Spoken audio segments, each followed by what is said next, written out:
Joseph Abbeel's memoir offers a riveting glimpse into the life of a Flemish horseman conscripted into Napoleon's Grand Army. This is the 7th episode. We find Abbeel on the road to Moscow, near Borodino. Let's begin. After we had escaped the encirclement with great difficulty, we took to our heels. Some rode in one direction, some in another, until we finally escaped from their clutches. I fled through the forests and continued riding, completely exhausted from fighting, until the evening without encountering a house or a stake. As twilight fell, I reached a small village, where I entered to seek food for both myself and my horse. Asking the locals for directions to any town was pointless, as I did not yet speak Russian. I didn't even know where I had come from or where I was. Upon my arrival in the village, I entered the yard of a farmhouse without having seen anyone.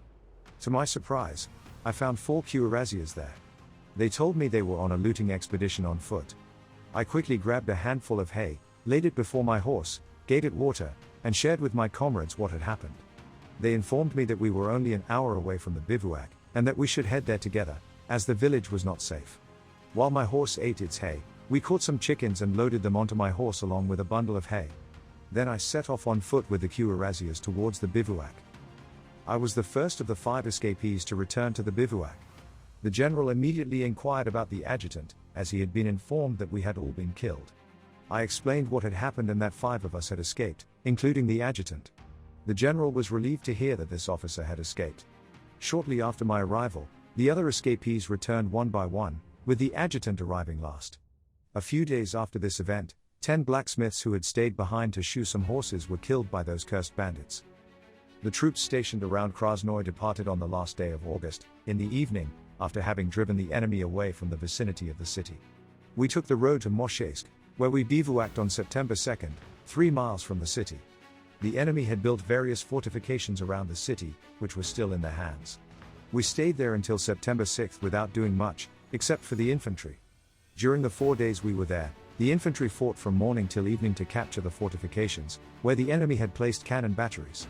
After 4 consecutive days of fighting, our infantry had advanced to within half a mile of the city, at the cost of heavy losses. While in this bivouac, my sleeping companion, one Février from Paris, and I each had about 2 pounds of bread. We had been saving it in our pockets in case one of us got injured. It was forbidden to leave the camp, as orders to march could be given at any moment. Thus there was no food available for us or for our horses, which, tied up in a barren field, had to eat the ground beneath their feet. In Poland, we had been able to feed the horses old straw from the roofs, but that was not available here, as the roofs were covered with wood. Yes, even our drinking water was as thick as mud. We had to walk an hour to fetch it from a large, shallow pond. Since there was no food available and we were almost dying of hunger, we occasionally took a bite of our bread, so after 4 days, we had about half a pound left. For the reasons mentioned, we wanted to keep this last piece, even though we were starving. On September 6th, the generals, unable to bear the sight of their own and our suffering horses, decided to send out 8 men per company to look for hay in the forests. 64 men from our regiment set out in the afternoon. We took weapons and baggage, as we were determined to search for hay behind enemy lines if we couldn't find it elsewhere. For 5 or 6 hours, we rode at a brisk trot through the forests without encountering a house or a person. As evening fell, we found a place in the middle of the forest where more than 100 cartloads of hay were stacked in stacks. In haste, each of us took 2 bundles on our horses, and then we happily returned to our companies. While riding, we struggled to keep the hay on our horses due to our speed and because branches hung over the road in many places. At 11 o'clock at night, we left the forest and headed towards the glow of campfires we saw in the sky, not knowing if they belonged to our army or the enemy's. Before we could reach that fire, we had to cross a river. Since it was dark and no one knew the river, no one wanted to go through the water first. However, it was too cold to stand there, so we lined up and all crossed together. Although the water came up over our boots, we easily made it to the other side. This was the first time I and some others had frozen feet.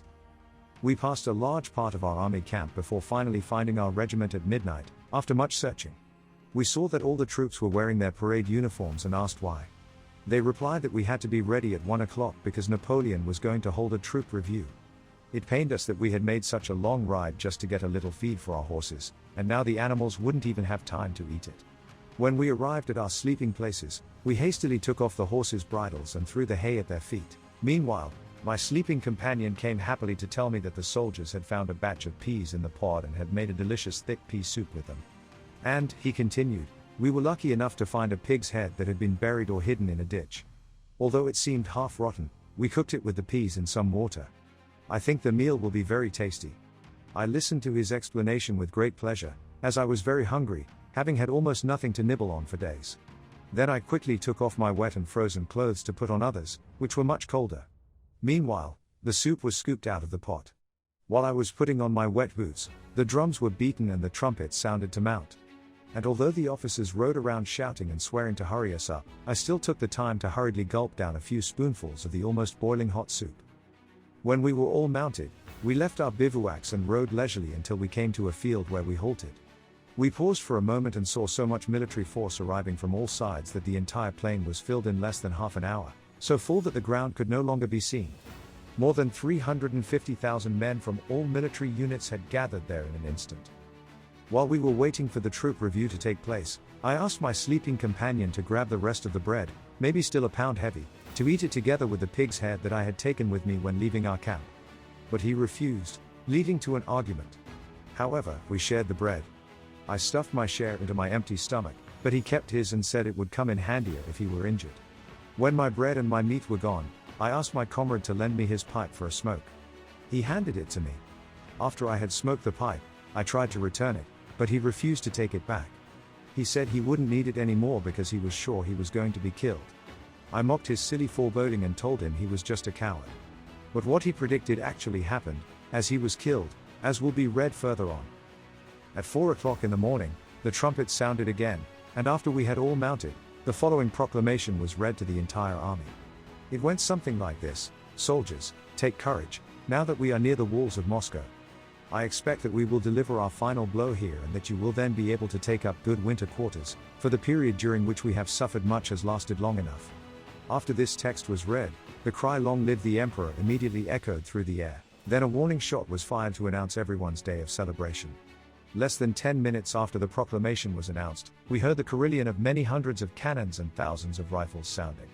However, the rifle shots were barely audible due to the continuous thundering of the cannons. Everywhere we heard groaning and screaming, and the earth trembled under our feet as if an earthquake was occurring. It must be understood that the enemy had constructed fortification after fortification here, and that the entire enemy army had gathered here. They thought they could permanently defeat the French here. Because, the Russians declared, as we later learned, we are on sacred soil here. That's what they call the area around Moshesk. No foreign monarchs have ever passed here, they said, and we will do to the French what we did to Charles XII, led by the King of Sweden, who lost his entire army at Poltava. These and other examples were given to the ignorant people by the patriarchs and priests who had come from Moscow to join the army. They held procession after procession in which they carried a bust of a saint, in whom they had great confidence in such a situation, but his name escapes me. It is also true that we lost many of our soldiers on September 2nd, 3rd, 4th, 5th, and 6th, who had to fight from morning to evening to advance 3 hours and take some fortifications. Yet our men did not lose heart, as the Russians thought. Everyone was indeed inspired with courage and zeal to fight a great battle. Let us return to the battles of September 7th. After we had fought from early morning, we paused around 8 or 9 o'clock to let infantry and other units pass by. General Montbrun also passed there with a group of horse hunters. As he passed by, he said to our colonel something to the effect of, "Blanket, I expect that we will make the Russians dance a waltz today, for they have given us enough headaches. I think we will see their great city by tomorrow evening." After these words, he left at the head of his cavalry. Less than 10 minutes later, Montbrun's adjutants came riding back with his hat. They were almost crying when they told Colonel Blanket that the great hero had already fallen, which made quite an impression on us. But on the other hand, we said, he had the luck to die on the field of honor and that he was now relieved of all misery. General Caulaincourt immediately took the place of the fallen Montbrun. But no 100 seconds later, he had the same fate. The third suffered the same, and of the fourth, I do not know. Such incidents occurred everywhere on the battlefield, for the Russians had set up one battery of cannons after another. These were captured and recaptured 2 or 3 times, with many a hero falling.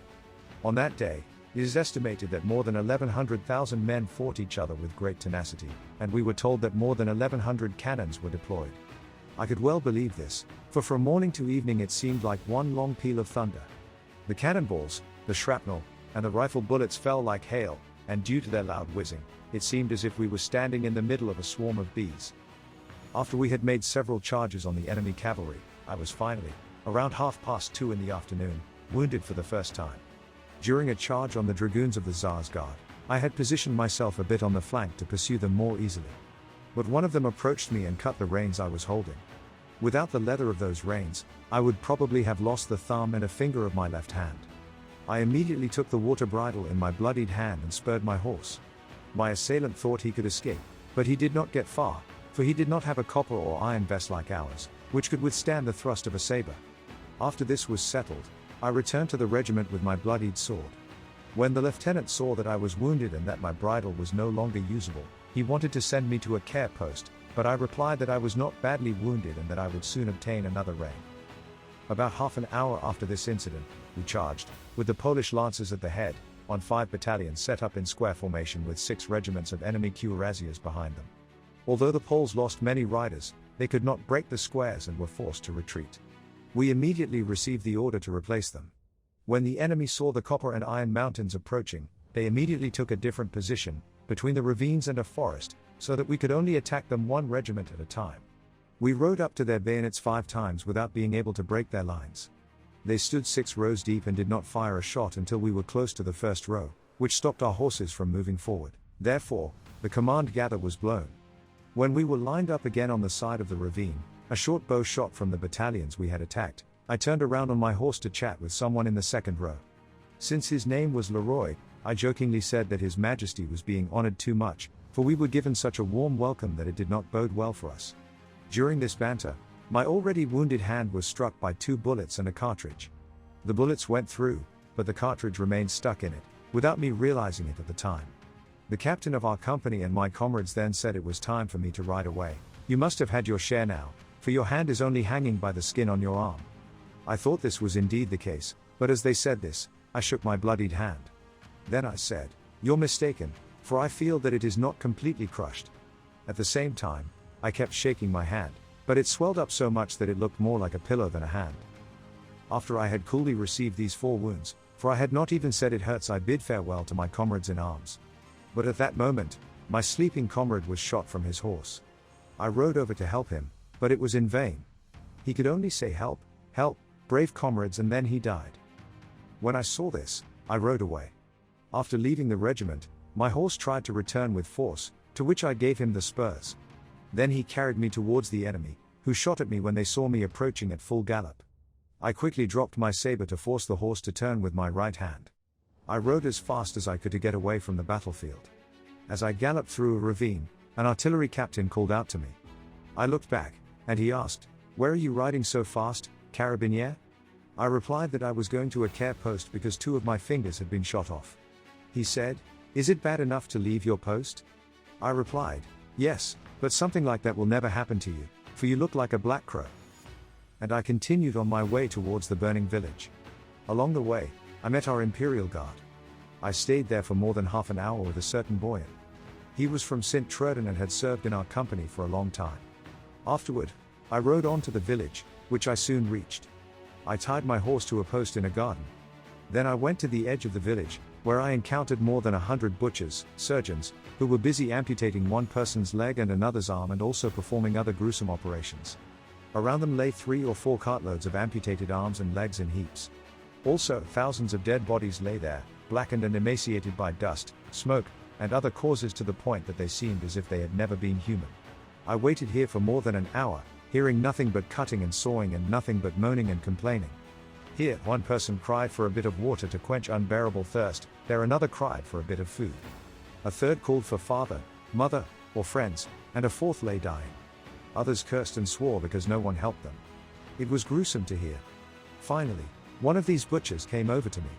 After he had looked at my hand, he said, "There's nothing we can do but amputate your hand." But I did not want that to happen. Then he took some lukewarm water, washed the blood from the wound, wrapped a cloth around it, and told me not to remove it for 8 days. When this was done, I wanted to leave, but just then, an unfortunate person arrived who needed to have his leg amputated. I had to hold him against my will during the amputation. He died in our hands, and we threw him aside without ceremony as if he were a piece of wood.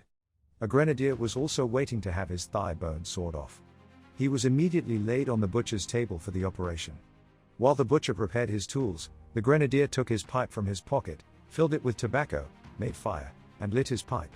He smoked throughout the entire operation, taking it all in without saying anything and without being held down. When it was over, he asked for a drop of schnapps, which he received. And so I escaped from the executioner's hands. I walked to my horse and lay down beside it. I was nearly suffocating from thirst, but there was no water to be found anywhere. I was famished but had no food. I was nearly dying from pain, but no one was there to comfort me. I didn't even know who to turn to. I had been lying there for a long time when several wounded Carabinier arrived, who had been my bunkmates for 4 years. They told me that Abbeel was mortally wounded on the battlefield. Upon hearing this, I immediately mounted my horse to search for him. After almost crossing the entire battlefield without finding him, I rode, almost inconsolable, to a small grove where some wounded were being carried. Meanwhile, I also saw cannonballs falling there, causing me to despair of finding him alive. Moreover, I realized that many doctors were disreputed. But I was wrong, for at great risk to their own lives, I found many brave surgeons who were sweating to care for and assist the wounded. After looking around for a while, I finally found my bunkmate, who was lying alone, somewhat separated from the others, resting on the ground. As soon as he saw me, he got up. We embraced each other and wept for joy. Fortunately, it was all less severe than we thought, for he thought my hand was lost, and I thought he was mortally wounded. His injury, however, was not as dangerous as mine. Because large blue peas were falling all around us, we did not linger there. He untied his horse that was tied next to him to a tree, and we rode as quickly as possible back to the village, where we spent the night. But before we continue here, I want to tell you something more about the army and the battlefield. The reader must know that the two armies were positioned on the morning of September 7th in an area with a circumference of 4 to 5 hours walk, approximately 20 to 25 kilometers. Within this area, there were 10 to 12 villages. It was hilly, with forests of small fir trees here and there, and it was intersected by ravines or deep ditches without water, making it very unsuitable for us to fight there, but which was advantageous for the enemy who had taken up strategic positions. The day before the battle, our emperor had set up his 3 tents on a hill. From there, he overlooked on his left the army of Naples under the command of Murat, and on his right the entire French army. Just after 4 in the morning, the fighting began on all corners and sides of the terrain and lasted until late in the evening, after which the entire field was covered with dead and wounded. As it began to darken, the enemy retreated behind the city of Moshaisk, which was burned to the ground that day, along with the villages in the vicinity. We retained the battlefield and advanced that day about 3 to 4 hours walk, 15 to 20 kilometers. The French army spent the night on this side of the city of Moshaisk, without food for man or beast. The next day the fighting began again, and although the Russians had set up one battery after another from there to Moscow, they were continuously forced to retreat, until the French, with a great loss of men, finally reached the Russian capital on September 14th. This concludes the 7th part of the story. Thank you very much for listening. Please subscribe for more episodes.